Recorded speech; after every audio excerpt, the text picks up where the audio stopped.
इस तरह से निकाल रहा हूं वो मेरे हृदय का रुदन है। तुम कहते हो गाना कि मैं क्या कर रहा हूं, मैं गा रहा हूं।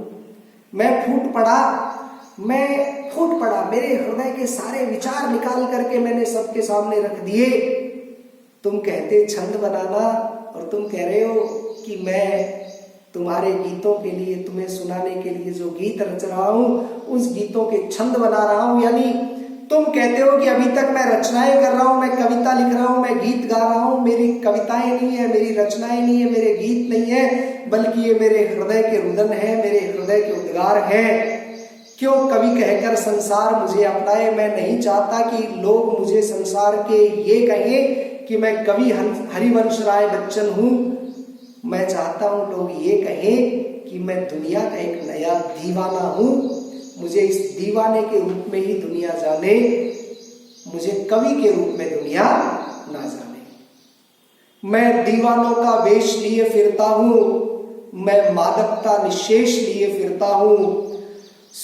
जिसको सुनकर जग झूम झुके लहराए, मैं मस्ती का संदेश लिए फिरता हूं। और अंत में अपने निचोड़ के तौर पर अपनी आत्म परिचय देते हुए, अपना स्वयं का परिचय देते हुए कवि कहते हैं कि मैं तुम्हारे लिए क्या लाया हूं, मैं क्या हूं और मैं तुम्हारे लिए क्या लाया हूं। कहते हैं मैं दीवानों का वेश लिए फिरता हूं, मैं दीवानों का वेश लिए फिरता हूं, दीवाना हूं। मुझे आप कुछ भी कहो, मैं जग जीवन में एक प्रेम का दीवाना हूं। मैं मादकता निशेष लिए फिरता हूं। मादकता निशेष, मादकता नशा, नशीला मतलब भीतर समाहित हो गई है वो मादकता, और संपूर्ण मादकता आ गई, कहीं कोई बची नहीं हो। मानो पूरे अखंड भूमंडल की सारी मादकता मेरे भीतर समाहित हो गई हो। वो निशेष मादकता मैं अपने साथ लिए फिरता हूं।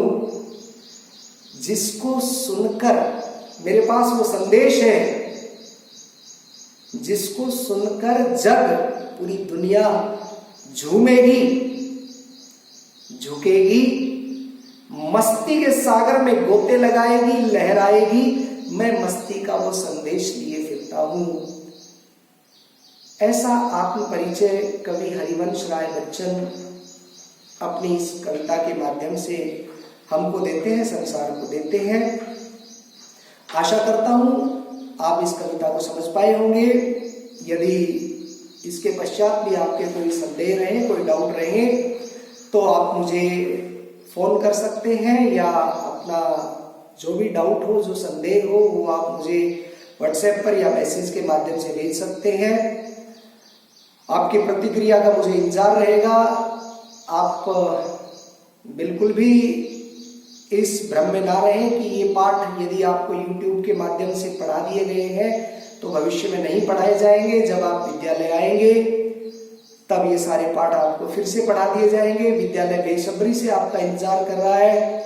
आशा करता हूं कि आप लॉकडाउन को फॉलो करेंगे, घर में अपने और अपने परिजनों के साथ भारत सरकार के द्वारा दिए गए दिशा निर्देशों का पालन करेंगे, स्वयं स्वस्थ रहेंगे और स्वयं स्वस्थ रहकर इस कोरोना के खिलाफ भारतवर्ष की लड़ाई में अपना योगदान देंगे। धन्यवाद।